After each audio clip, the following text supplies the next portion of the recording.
Sekolah anugerah terdepan mendidik generasi yang cerdas, insan yang beriman serta bertakwa kepada Tuhan Sang Pencipta. Sekolah anugerah terdepan bersatu melayani bersama, membangun insan mandiri berprestasi, raihlah masa depan gemilang. Untuk berprestasi, wujudkan kasih pada sesama, latih dirimu, disiplin amalkan nilai Pancasila.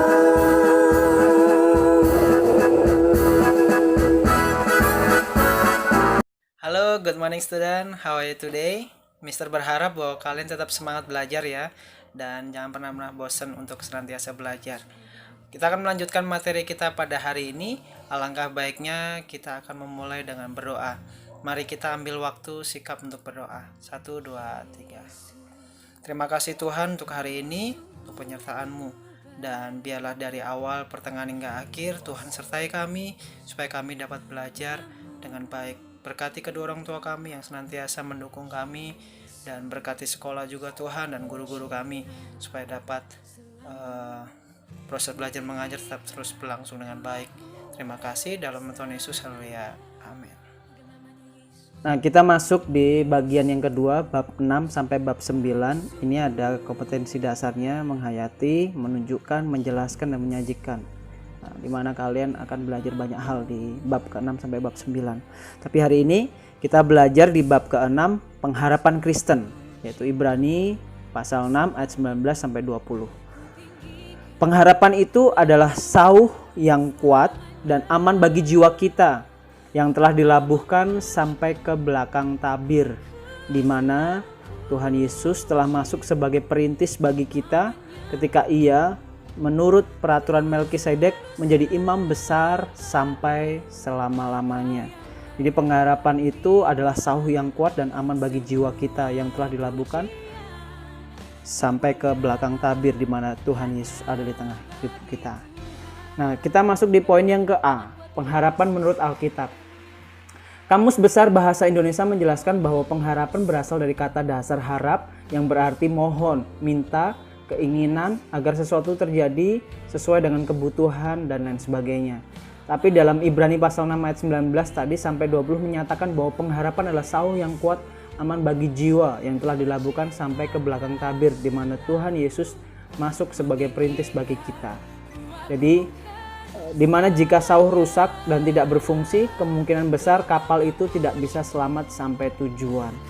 Ini penting, di mana peran kita di dalam kehidupan ini, pengharapan menurut Alkitab di Ibrani 6 ayat 19 sampai 20 tadi jelas mengatakan bahwa jika sauh rusak dan tidak berfungsi, kemungkinan besar kapal itu tidak bisa selamat sampai tujuan. Jika pengharapan kita goyah akan masa depan, akan hari esok, kita ibarat kapal yang tidak bisa selamat sampai tujuannya. Jadi ketika kita berlayar menaiki kapal dan sauh kita atau pengharapan kita rusak, ya jelas kita tidak sampai dengan tujuan yang kita raih di masa depan. Apa yang menjadi pengharapan kita di masa depan? Nah, kita akan belajar lebih lagi. Ini pengharapan menurut Alkitab. Nah, pengharapan adalah kekuatan yang menggerakkan kita untuk maju. Ini penting. Pengharapan adalah kekuatan yang menggerakkan kita untuk maju. Jika tidak ada pengharapan, tidak akan ada kehidupan. Jika tidak ada pengharapan, tidak akan ada kehidupan. Nah, jika kita tidak memiliki harapan-harapan di masa depan yang datang, ya, kita tidak akan ada kehidupan. Nah, sebab kita diselamatkan dalam pengharapan, tetapi pengharapan yang dilihat bukan pengharapan lagi, sebab bagaimana orang masih berpengharapan apa yang dilihatnya. Tapi jika mengharapkan apa yang tidak kita lihat, kita menantikannya dengan tekun. Roma 8 ayat 24 sampai 25. Nah, hidup yang berpengharapan adalah hidup yang tertuju kepada Allah dan mengandalkan Allah dalam hidupnya. Jadi Apa namanya pengharapan? Kalau namanya pengharapan ya jelas yang sesuatu yang tidak pernah kita lihat dan kita harapkan, dan itu terjadi dalam kehidupan kita. Nah, di dalam Roma 8 ayat 24 sampai 25. Tetapi ingat penting bahwa hidup yang berpengharapan adalah hidup yang tertuju kepada Tuhan dan mengandalkan Tuhan dalam setiap hidup kita. Kalian sebagai pelajar, sebagai anak, apa yang kalian harapkan untuk kedua orang tua kalian? Untuk membahagiakan kedua orang tua kalian, atau mungkin kalian punya kerinduan, cita-cita. Nah, fokuskan hidup pengharapan kalian itu tertuju kepada Tuhan dan terus mengandalkan Tuhan dalam setiap kehidupan kalian. Nah, di poin ke B, pengharapan Kristen. Pengharapan Kristen adalah meletakkan kepercayaan kepada janji Tuhan atau janji Allah bahwa sesuatu pasti terjadi. Ini pengharapan Kristen adalah meletakkan kepercayaan kepada janji Tuhan bahwa sesuatu pasti terjadi. Nah, poin yang pertama, janji Allah. Nah, Allah memanggil Abraham keluar dari Ur untuk pergi mendiami negeri yang dijanjikan akan memberikan kepadanya. Jadi ini kisah tentang Abraham ketika Abraham dipanggil Tuhan dari tanahnya, dari tanah kelahirannya, pergi untuk ke negeri yang dijanjikan Tuhan untuk menjadi bangsa yang besar. Nah, orang beriman dapat menaruh harapan karena janji Allah yang teguh. Tujuannya agar umat Allah juga memelihara hubungan yang kudus dengan Sang Pemberi janji. Janji Allah dimateraikan dengan sumpah atas diri Allah sendiri. Jadi kalau kalian lihat kisahnya Abraham, bahkan sering kalian dengar di sekolah minggu atau mungkin kalian sering membaca Alkitab bagaimana Abraham ini hidupnya terus bergantung kepada Tuhan. Kalau kalian kemarin mengikuti dari bab pertama sampai bab kelima, di mana Mister selalu pernah ilustrasikan tentang Abraham ini. Ketika Abraham tidak tahu kemana dia harus pergi, dia cuma taat sama perintah Tuhan, harus pergi ke tanah yang dimana negeri yang Tuhan janjikan, dan dia taat, dan sampai sekarang kita kenal bahwa Abraham dikenal sampai sekarang. Nama Abraham cukup besar. Nah, yang kedua, Allah adalah kekal. Allah adalah kekal, tidak pernah berubah oleh apapun. Nah, ini adalah salah satu sifat Allah yang kasihnya, rencananya, pemeliharaannya, kehendaknya, keadilannya tidak ada yang berubah.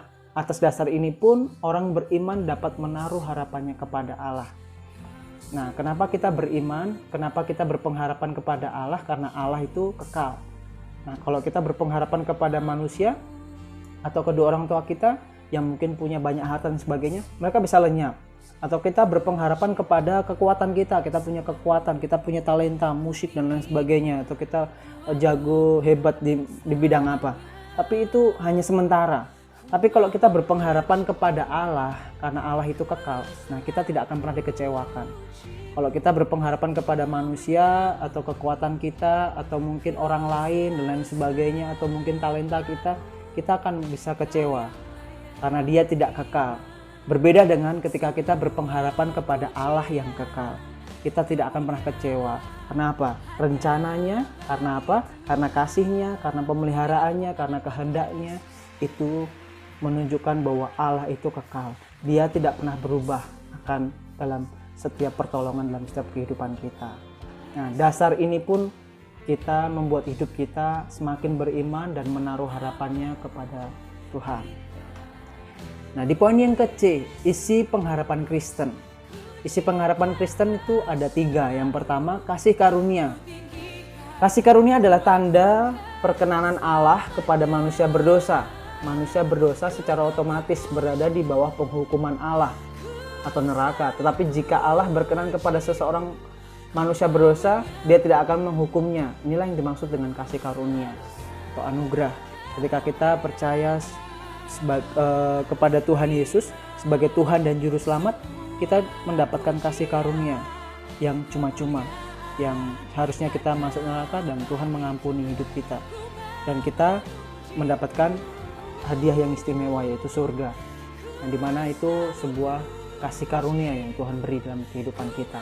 Yang kedua, pengharapan keselamatan. Tadi Mister sudah singgung pengharapan keselamatan. Pengharapan orang beriman adalah mendapatkan keselamatan dari Allah melalui anaknya Tuhan Yesus Kristus. Tanpa pengharapan akan keselamatan, manusia akan menuju kebinasaan. Jadi isi pengharapan Kristen itu penggenapan keselamatan. Ketika kita percaya kepada Tuhan Yesus khususnya, di mana Kita mengakui bahwa Tuhan Yesus lahir ke dunia, mati di kayu salib dan menebus dosa-dosa kita dan bangkit naik ke surga dan memberikan kita jaminan Roh Kudus, Roh penghibur itu dalam setiap kehidupan kita. Dan kita mendapatkan sebuah keselamatan dalam hidup ini.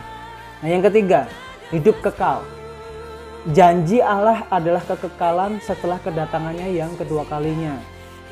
Nah, iman Kristen mempercayai ini, ada janji Allah yang kekekalan setelah kedatangannya yang kedua kalinya.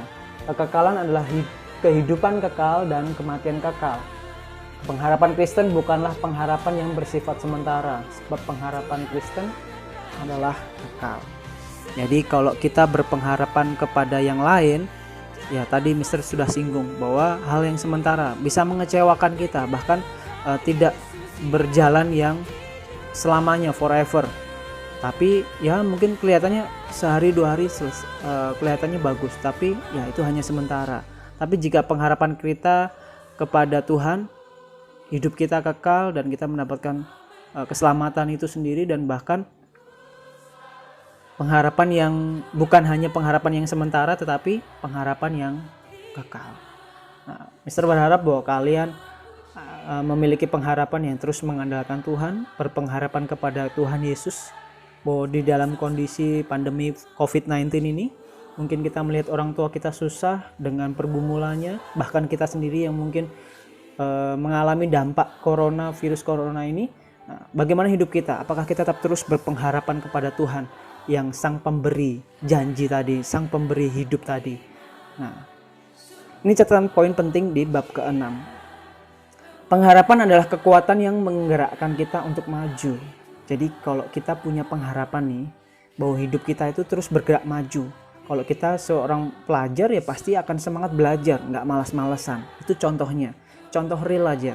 Kalau kita punya pengharapan, hidup kita bagus, bahwa kekuatan itu menggerakkan kita untuk maju, untuk lebih baik lagi. Jika kita sebagai anak, kita akan bergerak untuk lebih baik lagi. Jika kita, Mister pun sebagai guru, bagaimana sebagai guru terus bergerak untuk lebih baik lagi. Namanya manusia pasti pernah salah. Tapi bagaimana ketika kita berpengharapan kepada Tuhan, Dia memberikan kekuatan yang menggerakkan kita untuk lebih baik lagi, dan lebih baik lagi. Nah, jika tidak ada pengharapan, jelas tidak akan ada kehidupan.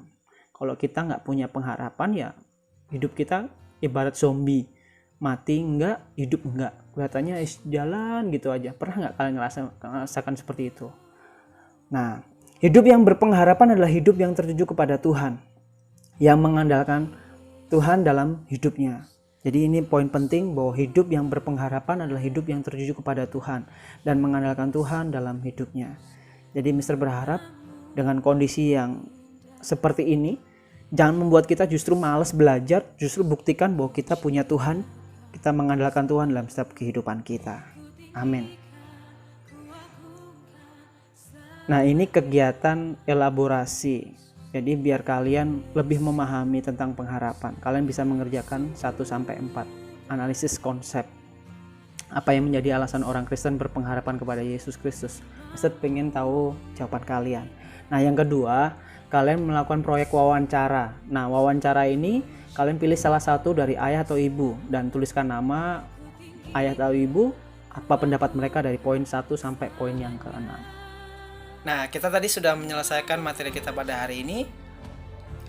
Kalau ada pertanyaan, jangan pernah sungkan-sungkan untuk bertanya kepada Mister ya, secara via WA.